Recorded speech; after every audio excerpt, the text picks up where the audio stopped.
This podcast is brought to you by the IIEA, sharing ideas, shaping policy. Good afternoon, everybody. My name is Barry Colfer, and I'm the Director of Research at the Institute of International and European Affairs in Dublin. It's my enormous pleasure to welcome you to this online discussion dubbed What's Next? Post-UK General Election, where we're going to reflect for the next hour or so on the outcomes and the intrigue from the elections that took place last week in our nearest neighbour in the United Kingdom. I'm really thrilled to be joined by two experts in their fields, Dr. Tim Oliver and Dr. Lisa-Claire Whitten, who I will introduce formally in a moment. But just to say on behalf of the Institute and everybody on the call, how happy I am that you took the time out to be with us. So the format for this discussion is going to differ a little bit from our typical lunchtime seminars, but not too far. That rather than asking Tim and Lisa to deliver a 10 to 15 minute stump speech, as interesting as that would be, we're just going to head straight into more of a back and forth between the three of us. So we'll have a couple of questions just to try and delve into a little bit what happened last week, and indeed in keeping with the branding of this event, what happens next, what this might mean for the peoples of the UK and indeed for its neighbourhood. The usual rules and details apply. This event is on the record. If you wish to participate by asking a question, please do so using the Q&A function on Zoom, which you should see on your screen. And if you wish to participate in the discussion online, you can use the Twitter X handle at IIEA. So I'm going to briefly introduce our speakers. Dr. Tim Oliver is a leading expert on Brexit, UK politics, and foreign policy and international relations. Dr. Oliver holds a PhD from the LSE, which looked at the nature of the UK state and how it makes foreign policy. Tim was a senior lecturer in the Department of Defence and International Affairs at the Royal Military Academy Sandhurst. And he was also a Transatlantic Postdoctoral Fellow for International Relations and Security, TAPIR, based at the Stiftung Wissenschaft und Politik in Berlin, the Center for Transatlantic Relations at Johns Hopkins University School of Advanced International Studies, and the RAND Corporation in Washington, D.C. Tim, great to have you here, albeit digitally. Dr. Lisa-Claire Whitten is also known to many of you and is known to the Institute. Dr. Whitten is a research fellow at Queen's University Belfast, specialising in the legal, regulatory and constitutional implications of Brexit, particularly looking at Northern Ireland. Prior to entering academia, Lisa-Claire held a variety of posts in the public sector, including working for an MP in Westminster and at the office of the Northern Ireland Executive in Brussels. Lisa-Claire has recently published two books, both on the subject of the Northern Ireland Constitution, entitled Northern Ireland and the UK Constitution and Brexit and the Northern Ireland Constitution. Are they both with Oxford? The second one is with Oxford. The first one you mentioned is House Publishing, and it's a shorter read. I wouldn't recommend anyone really goes for the OUP. Well, but I should say that's great. Cool, but congratulations, they're two great citations. I'm going to start now, if I may, by turning first of all to Tim. And Tim, predictably, I'd like to ask, first of all, where were you last Thursday when you watched the election results? Were you anywhere interesting, just at home, or were you at work, or where? I was at the LSE's election night, which they host every election. I've been to quite a few now, given the last few years in referendum. So yeah, I was at the LSE listening to their takes on the night. Although I didn't stay long. Yeah, I think we all, I'm sure many people on the call and you two as well had to make the call whether you're going to stay up or not. And just out of sheer habit, I decided to stay up, but it was not as exciting as any previous election that I can recall. But before asking you, Tim, if there are any main takeaways, then I'll turn to Lisa and ask the same question. Can you just describe the atmosphere in the LSE? Was there anything particularly notable, or was it because of the predictable nature of the results? Was it kind of flatter than you might have expected? Okay, one thing I noticed, I turned around to watch the crowd while also watching the screen when the exit poll came up. And I noticed a large number of people had their cameras up to try and film the reaction of the crowd, because they were expecting some form of big kind of like, ooh, or big screams or lots of yells of delight. And actually it was quite more muted. Now everybody was not surprised at the big scale of the result, but there wasn't the enthusiasm, shall we say, or the delight and the screams of joy that some might associate with the LSE, given its more left-wing reputation. Although that's unfair, the LSE also has a very right-wing reputation as well. And I think that connects to my first observation about the result, which is, while there was a strong degree of anger and contempt at the Tory party, there wasn't the matching enthusiasm for the Labour Party, shall we say. And I saw that firsthand at the LSE's election night. Mm-hmm. It's been said a couple of times, I've heard, that this wasn't necessarily an election that Labour won, but in fact it was an election that the Tories lost. I think that's a little bit unfair because there was some really impressive vote management with the Labour vote share across the United Kingdom. But do you have anything to say about that contention? Yes, that's right. Labour ran a much more focused campaign, just like the other big winner of the night, which was the Liberal Democrats, who were very ruthless in focusing their resources on a certain number of campaigns and having their leader, Ed Davey, run a national campaign with lots of kind of stunts. Labour were much more ruthless, which you can see in just the share of the vote didn't actually change that much, but the seats they won did. So yes, what should we say, that the Labour didn't necessarily have to do as much in terms of kind of really pushing themselves out there to lots of floating voters like you might have in the past, because the Conservatives made such a mess of themselves and have really been kind of struggling in the polls now for the past 2 years. Labour therefore carried that, the Ming Var strategy is called. That's not easy, to give them credit.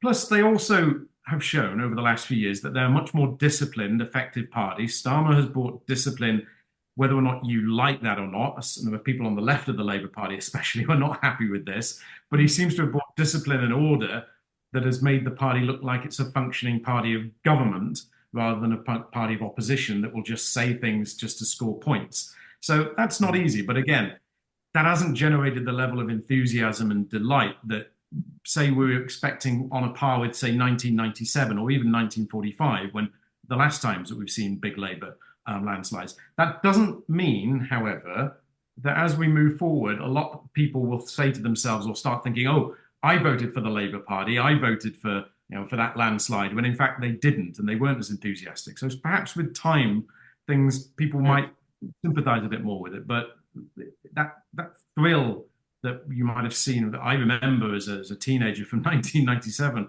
wasn't quite there. Indeed, and it's always to be handled with care. We're talking in the white heat of post election, so it's fun to talk about it, but it's also very useful, Tim, to think about what the next weeks, months, years may in fact mean. I'll come back to you on some of the takeaways in a second, but to put the same question to you, Lisa Clare, if you don't mind my asking, where were you watching the results? Was it just at home like I was, or did you attend any kind of event or gathering? It was just at home on this occasion, and listened long enough to get the exit poll, and then did a very early wake up to catch up on all of the events of the night. Was my strategy this time. And given so you were in Belfast, where your vote is. In Belfast, yes. Any kind of major takeaways that you might like to share from that part of the world to complement or indeed challenge anything that Tim has shared? I would say definitely compliment overall picture, and then I'll use this to jump into the NI specifics. I think you could frame this election to an extent as failure of incumbents. So the Conservative Party, just as we've just been discussing, that real sense of their loss amid a Labour gain, but nonetheless, and the same goes for the SNP in Scotland. That sort of real hit to the incumbents, and there are specific circumstances that apply there as well. But in the Northern Ireland setting then, while it's not as clear cut because Northern Ireland is, as ever, structured somewhat differently, and you essentially have two electoral blocks traditionally, a rising middle, but in the DUP setting, that sense of incumbents losing out is quite strong and clear. The DUP losing 3 seats to 3 different opposition parties and independents. And then on the other side of the coin, which is the other side of the split, you had quite a clear win for Sinn Féin in that they held all of their seats with vote share increases. So it's a mixed picture for Northern Ireland in general, there's kind of something for everyone. We can get into the details. We had a couple of shock losses and transfers, but overall the picture is bad night for DUP, good night for Sinn Féin, splitting of unionism, and the Alliance Party sort of holding where they are. We can get into I could talk on. Yeah, and I think we will, but just the three that the DUP lost to, I'm holding myself to ransom here, but there was Jim Allister, there was the UUP, and there was the Alliance. Is that how it went? The UUP and the Independent, Alex Easton. Oh, so Robin Swan. Oh, DUP losses. Sorry. Yeah. This is So Alliance Saoirse Eastwood, Robin Swan of the UUP, and Jim Allister of the TUV. And then Alex. I observed that because typically the story is the left is fragmented and the right can consolidate, and obviously it's not as clear cut or as simple to map that on top of unionism and nationalism, republicanism. But it just strikes me how the vote of Sinn Féin and the SDLP seem to have consolidated or at least held, whereas political unionism is splitting. And we understand that from familiarity with the politics of the island, but it just kind of departs interestingly from what tends to happen in other European countries. I'll go back to Tim quickly. Tim, do you have anything to say there about, for example, Scotland or Wales, that kind of strikes you as interesting or surprising in some respects? And this came up in our previous discussions. There weren't that many surprises in this election, which makes it a little bit tougher to talk about. But if there were surprises, perhaps it was in those corners of the UK. Do you have anything to say about Wales or Scotland? With regard to, first of all, Northern Ireland as well. Just before the call, we were talking about this, about what happened in Northern Ireland and how that hasn't really registered in the rest of the UK yet, shall we say, to the same extent as it might have registered in the Irish Republic, nor to some extent what's happened to the SNP in Scotland. So have people in England noticed that the SNP were one of the biggest losers of the other night? Again, that hasn't necessarily worked its way through to British politics yet. It might when Parliament starts sitting. We hear a lot less from the SNP, more from the Lib Dems and Reform and Green and so forth.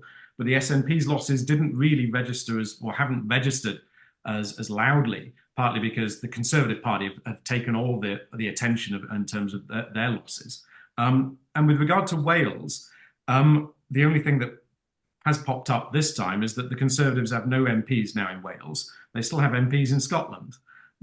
So there's that dynamic, again, because of the electoral system playing out the way it is, that things in Scotland and Wales look a little differently. But within England and English politics within the United Kingdom, the story has been very much Labour, Conservative, Liberal Democrat, and Reforms and Greens.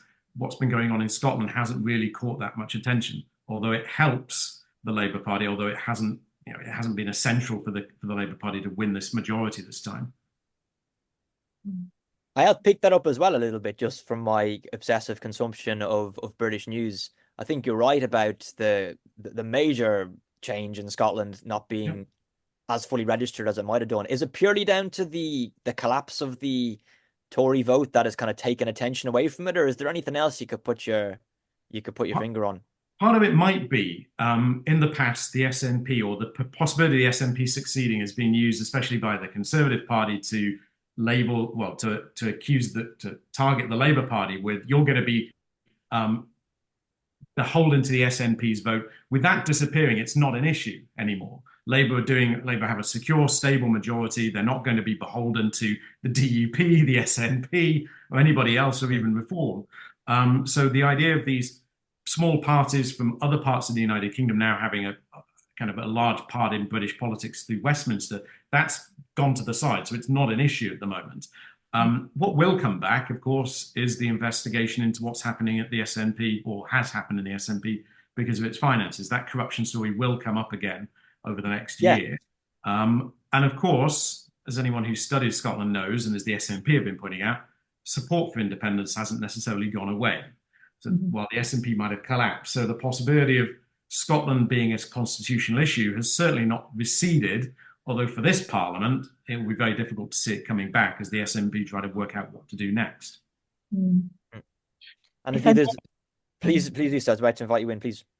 Just by way of follow-up on that, I think there's something interesting to be said about the new discrepancy between the political representation for Scotland in particular, but this goes across the board at devolved level versus those who represent that part of the UK on the green benches in Westminster, and how the Labour Party in particular navigates that.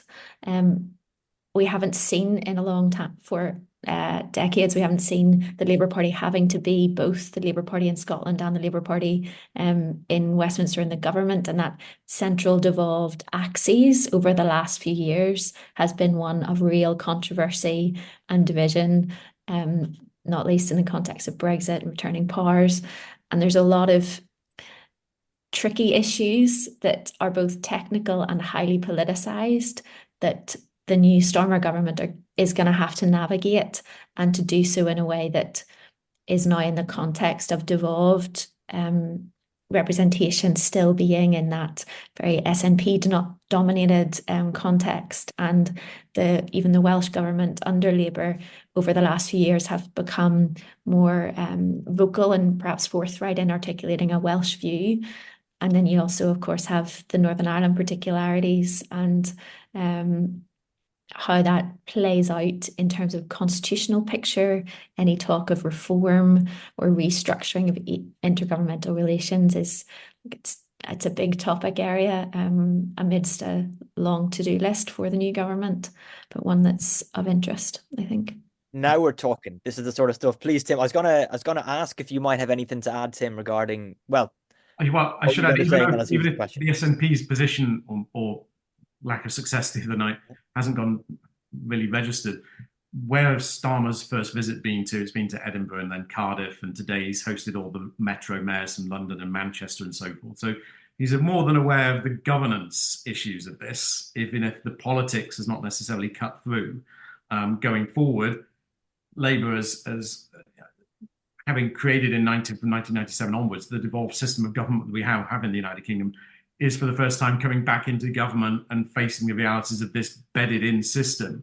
And let's not forget, when it did set this up back in 97, there was a degree of, well, can we let go of the control? Can we let these devolved governments do their own thing? Whether it was in Mayor with Ken Livingstone or in Scotland or Wales, there was a lot of pushback. So that's something Starmer's going to have to struggle with over the next few years, because Labour will want to do things from the centre, just like any government does.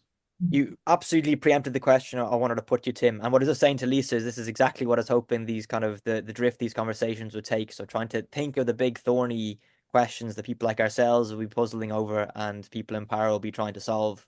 Your expertise, well, one of your expertises, Tim, pertains to England and its politics.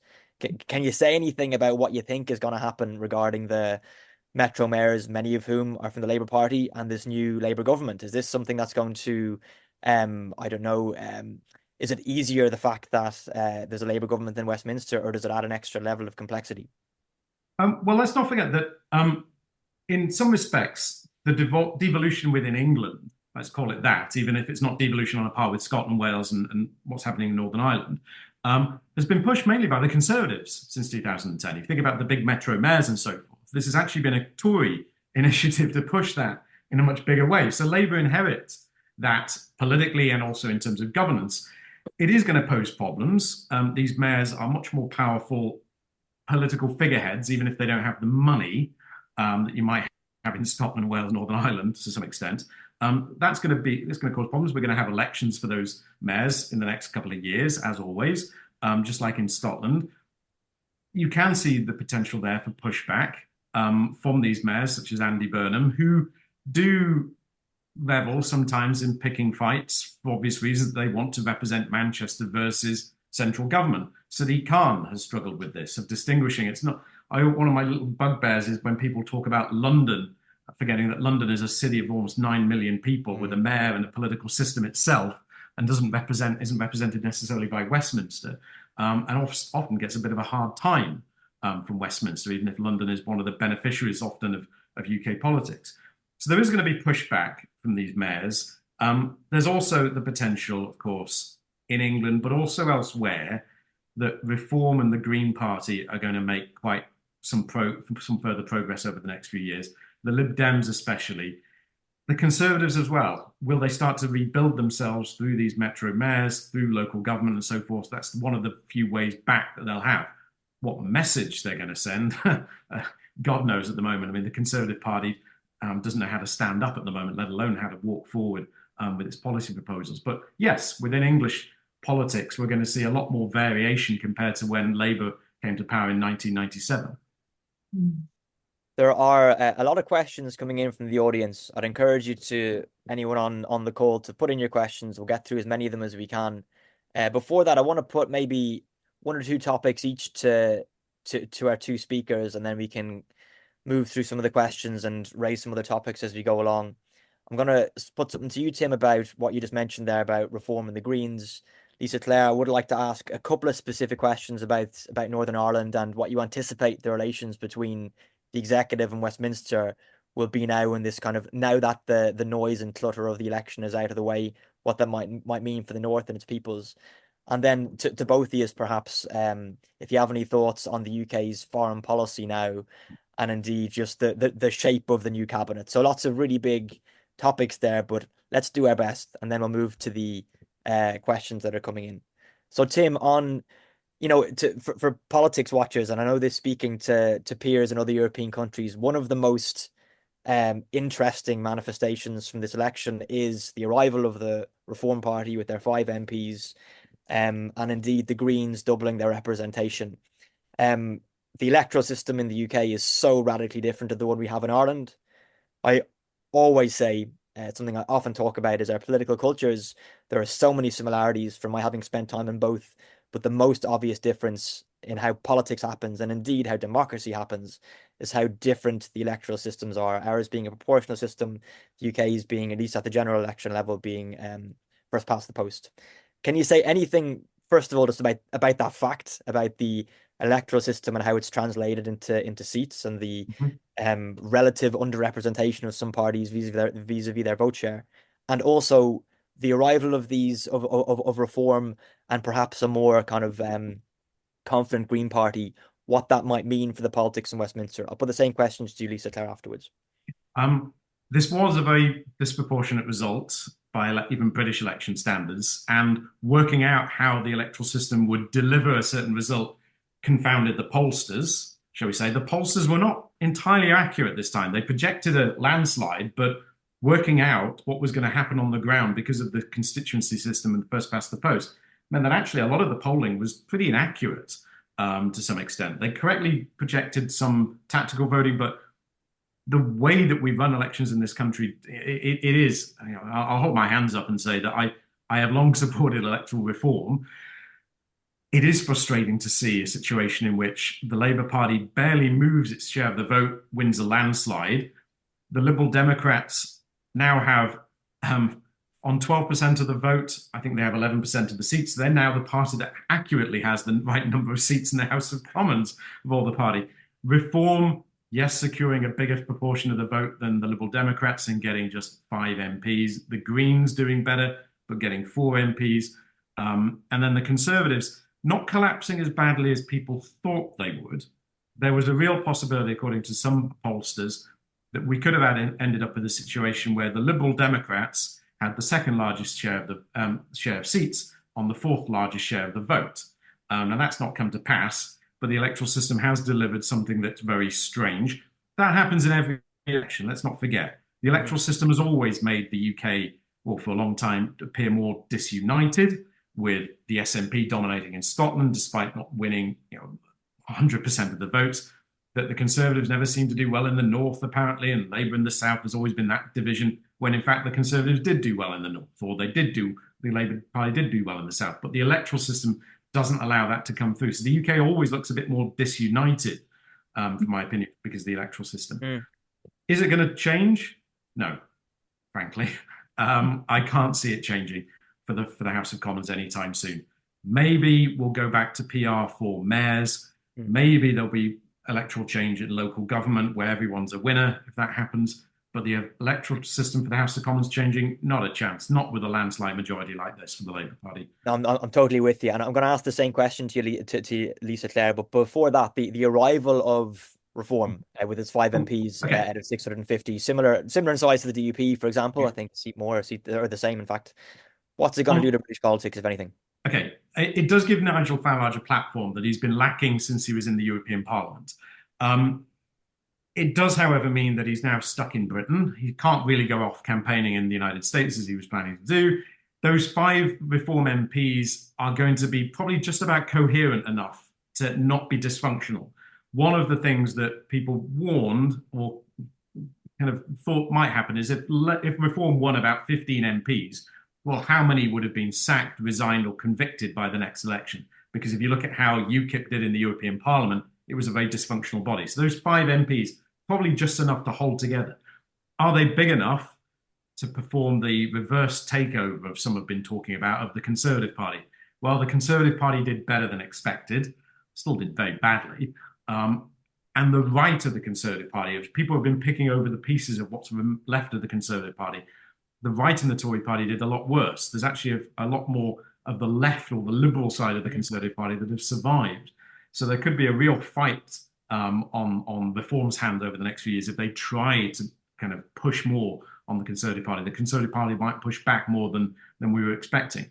But with 5 MPs, they're here, they're going to be making a lot of noise. The media are going to be obsessed with them more so than the Green Party to some extent, fairly or not. And Nigel Farage has now been giving a new platform on which to push a much more populist campaign. Whether he can win in future, however, again, comes down to the electoral system. Reform don't have that focus and discipline that the Liberal Democrats have been able to deliver in this election, that Labour have in the past, and the Conservatives have been able to do. Can Reform get its act together and do that in future and work with the electoral system? Well, we'll have to see, I suppose. I'm not confident, personally. I remember I was around the European Parliament, and I was wondering if you'd mentioned that when, as UKIP grew, it became very difficult to hold it together in anything you could call coherent. So 5 feels like if you can fit in a taxi, you can probably manage. But very interesting observations. Lisa Clare, do you want to share anything in the same tack? And also, so I don't interrupt you, anything to say just about similar movements in the north, obviously with the arrival of a new kid on the block in Westminster politics, the TUV. And any thoughts to share? Yes. So I agree with what Tim was saying, and I was just thinking through on the electoral system discussion. I'm also 100% an advocate of reform, but I also truly do not expect it to come anytime soon, not least given that the Labour Party has just gained a landslide victory on the basis of minimal vote share change, and that in itself tells you all you need to know, perhaps. But I do think there's something interesting when we look at the vote share discrepancies as to, in the medium term, how that affects results in devolved elections and in local elections across the UK in future. So the Reform versus Lib Dems is like a really good example, I think, to make the point where you have the Lib Dems who are very well organised and embedded at a local level. They are ruthlessly strategic when it comes to operating a first past the post system with their minimal resources. And they have achieved, I think, 12% vote share and 11% of the seats, versus Reform, much newer party, much less embedded, don't have a strong, comparatively strong local election representation, and they're on 14% of the vote share and 1% of the seat representation. The question is then begged, where does Reform go from here in terms of local and devolved representation, and can they pull together and become a significant force, or are they more on the level of sort of strong mouthpiece protest voice in the UK landscape? And I think that also then speaks to what that Nigel Farage and Reform representation in Westminster does.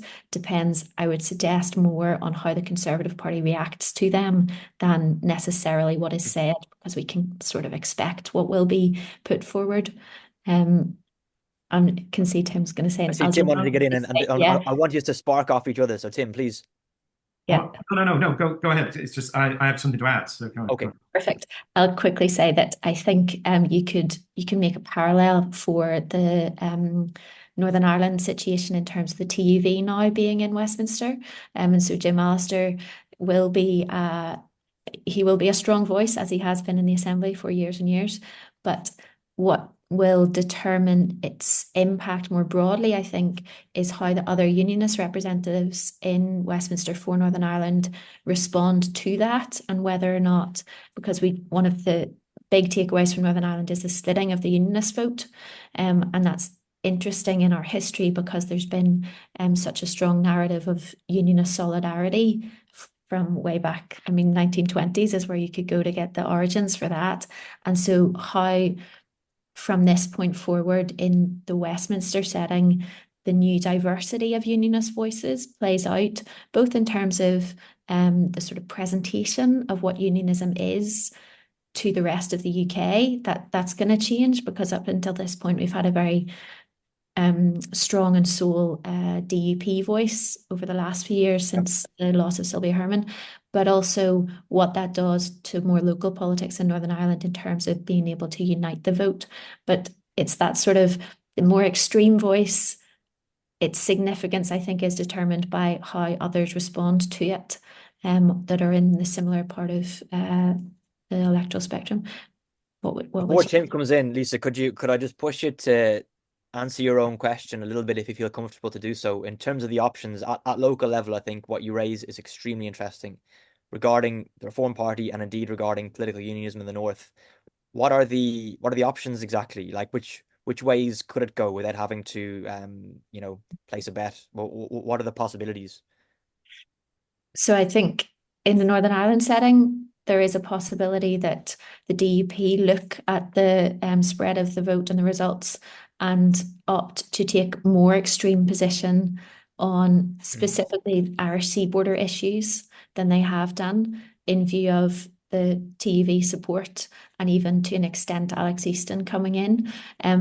But that's option number one. But I actually think option number two is the more likely in the Northern Ireland setting, whereby you don't have the DUP going too far down that extreme, because I think of the broader picture of the new stability that we have in the post general election under Starmer government majority, and a sense that if devolution can be made to work in Northern Ireland, there could be quite immediate and clear immediate benefits for the people more broadly. And I therefore think the DUP under Gavin Robinson will take more of a pro-devolution and may use some sort of negotiating lines around the impact of our sea border and the future of Northern Ireland, but won't take it to collapsing the executive. Essentially, I think that's been disincentivized by this electoral result.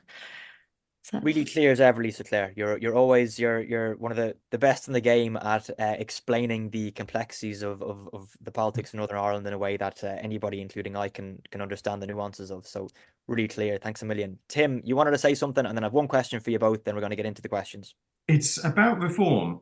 One of the big temptations, especially within some parts of the Conservative Party, will be to think reform equals disgruntled Tory voters, when actually reform gathered a lot of votes, not just from the Tory party, but from Labour as well, and others, but mainly from the Conservatives, but Labour as well. So this idea of if only reform had not been there, the Conservatives might not have lost. Even if you take reform out, according to those who've run the numbers, Labour still have a big majority. So reform not standing wouldn't have changed the overall result of a Labour victory. It might have reduced the actual kind of scale of the victory. But this temptation to think in the Conservative Party especially, and I know one of the questions is, where does the Tory party go now? If the Tory party just thinks we just need to follow reform, that's not necessarily going to work. Nor for the Labour Party will it work to think that the Reform Party is just a threat to the Conservatives. They're not. They're also a threat to the Labour Party. One thing that is noticeable about this election, one of the big takeaways, is how willing people are to shop around with their vote. That they're not as loyal to the Conservatives, Labour, Liberal Democrats, SNP, as you might have expected in the past. And that's not going to change.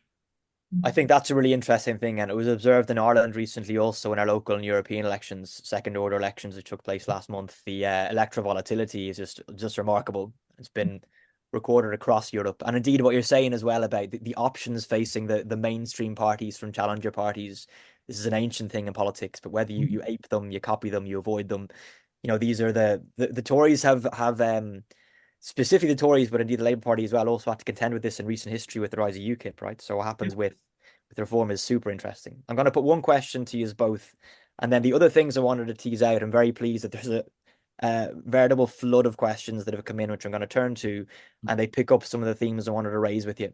But I want to end this part of the discussion with a broad question. First with Tim, then to Lisa. Could you say anything, Tim, just about the formation of the cabinet? Is there anything that strikes you? Like, from my observing it with great interest, there was no enormous surprises, but maybe I'm unaware of some nuance.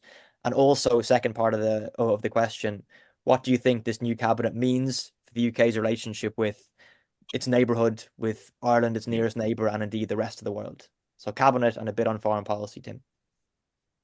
On the cabinet, yes, you're right. There's no real surprises. The only one was Emily Thornberry being left out of the cabinet, but otherwise it fell pretty much as as everybody expected. And I think Starmer had created such a disciplined team for the election, it would have been foolish to cast them aside as they entered Downing Street. One thing which is noticeable, of course, is that they weren't as prepared as previous governments because, okay, the civil service does begin negotiations and discussions with the official opposition in the run-up to an election. We were expecting that to be a bit longer. So Labour have had to hit the ground a bit harder than landing than they would have if the election had been in the autumn. They've got straight to work. That's not just Starmer trying to put on a show. I think that's Starmer's work mentality anyway. He's a bit of a workaholic. So he's not going to be sitting around.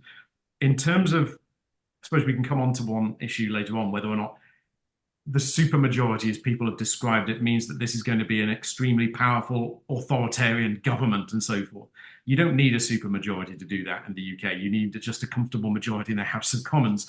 Actually having that big majority in the House of Commons could be a bit of a difficulty for Starmer and his cabinet, because there's now really the biggest opposition, as usual, comes from the backbenchers, and it certainly is going to come from the backbenchers in this government, with large numbers of MPs who, well, many of them don't think they'll be here for very long, and they didn't expect to be here, large numbers of them either, quite so soon.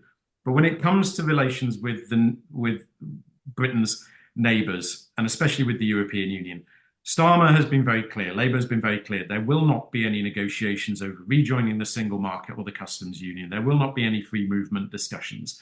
There will be technical changes on things to do with veterinary agreements and perhaps on youth movement.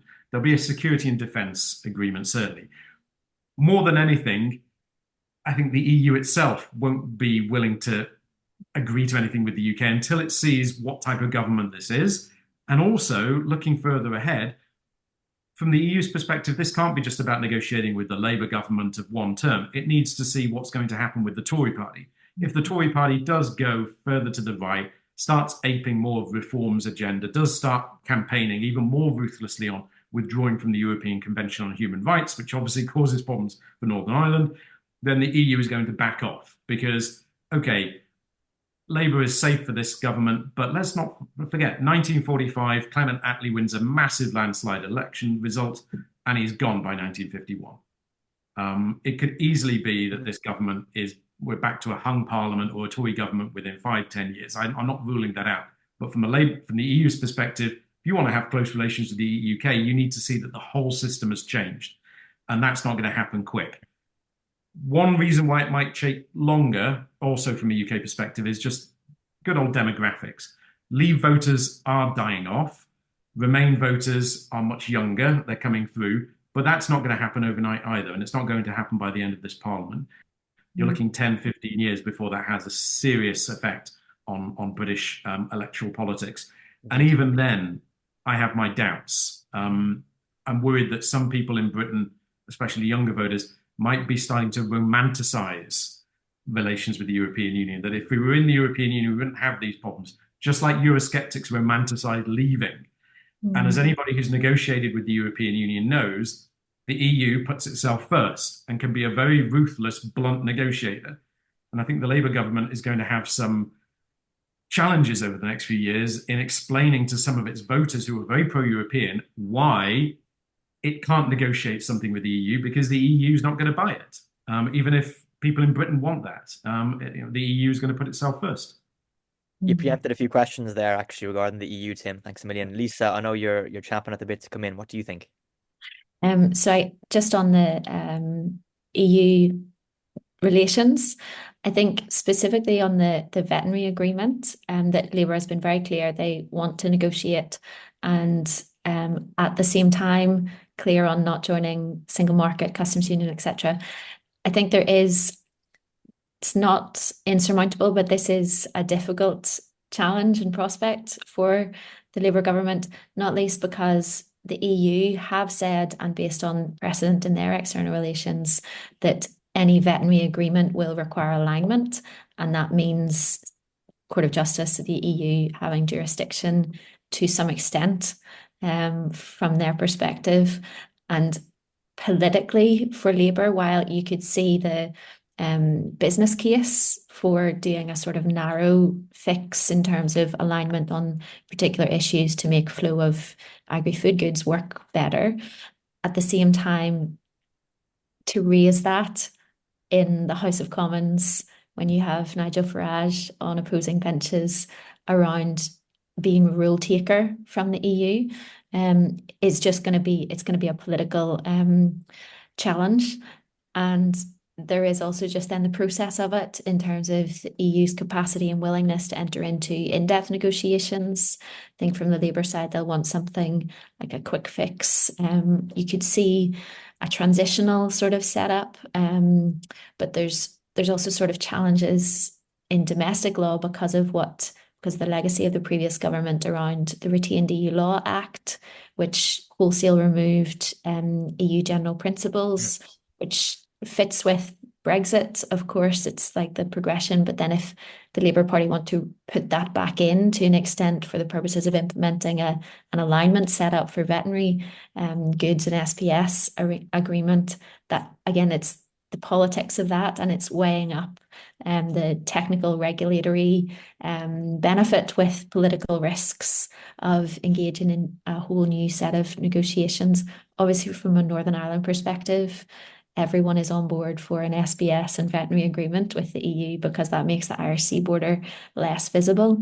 But as Tim was also saying, the EU is changing, and what comes through in terms of the new Commission will be important as from a UK perspective, because nearest neighbour, biggest trading partners, and also within the politics, the intergovernmental politics of the UK, because in particular Scotland and its policy, the Scottish government's policy to align with EU by default where appropriate. That's really politically strong in the context of a deregulatory conservative UK government started under Johnson. But when it's a Labour Party that's seeking more alignment and that it's maybe a bit more nuanced when it comes to external relations and trade relations with the EU, I think the picture becomes messier. I could talk on and on about that. Jump in. I wish you could. But you're making me think of something, Lisa Claire, that I'm from speaking with peers, so other think tanks across Europe and beyond that we talk about, there's just kind of a sense of expectation that this new government, given the fact that it doesn't have the same baggage as the last one has for the past 14 years, and just kind of Starmer's nature of being a bit more managerial, a bit more pragmatic, there's a sense that hopefully some of the kind of most, I don't know, the trickiest bits of politics we all remember, we still all wake up in cold sweat thinking of the indicative votes in 2018, 19, whenever it was, for example, that, just the fact that, there's a different tone being set, even in the early days of this government. There's a bit of an expectation that things may be easier when it comes to SPS and other really important but administrative matters. I'm going to go to the questions, Lisa Claire, but I want to ask you first if you have anything to say, and you can say you don't, just on the composition of the new cabinet. There was no great surprise who the SOSNI, the Secretary of State for Northern Ireland, is. But do you, anything to say on Hilary Benn's appointment or anything else regarding the cabinet? Nothing much to say, just on Hilary Benn's sort of remaining in post. I think that's a very positive indicator, and even just the Prime Minister was in Belfast this week as well, and all of the language coming in terms of the relationship between central government and the Northern Ireland executive is very positive, and I would say overall, I mean, not to understate the benefit of a sort of positive and constructive approach to dealing with Northern Ireland, in particular, coming from Westminster. That is not something, it's been more contested for the last few years, so that is to be welcomed. It also obviously will come with expectation management in terms of delivery. But the Prime Minister, as we need to start calling him, of course, Prime Minister Starmer often cites his experiences in Northern Ireland, where you can correct the exact term, but he was an advisor to the police board, I think, on human rights matters, Lisa Clare. I don't know whether that's him sincerely saying one of the reasons I got into politics was the experiences I had there, or was he just trying to create a narrative for himself as a national politician? Do you have a sense on how meaningful his engagement with Northern Ireland has been? I can't speak to his early experiences in terms of motivation into politics, but I do know that his engagements when he's been here over the last few years has been, the reputation is that he's well versed. He is aware of some of the just basic challenges and necessary nuances that you need to have sometimes when it comes to Northern Ireland discussions and debates and understanding from different perspectives. So I really do think that's a very valuable asset for him engaging as Prime Minister for Northern Ireland, because it, like, a lack of institutional knowledge has been something that has been difficult over the last few years, particularly. So I do think there's a realness of his sentiment and understanding and experience of Northern Ireland, and we see that in particular in terms of how that plays out or impacts on policy. The position on the Legacy Act is notable, and there has been a commitment to get rid of the effective amnesty. So we'll see if and when that comes through, and also around just this is a niche Northern Ireland one, but everything to do with Casement Park at present and all of the associated challenges is something that requires that understanding of where the different positionalities are coming from, and to navigate that it isn't just a budget issue to fix. And I think Hilary Benn is well placed to do that under Starmer's leadership. So we'll see how we go, but it looks more positive than it has been for a long time. Hilary Benn, Casement Park, as I heard it dubbed recently by somebody, if it does come to fruition. This podcast is brought to you by the IIEA, sharing ideas, shaping policy.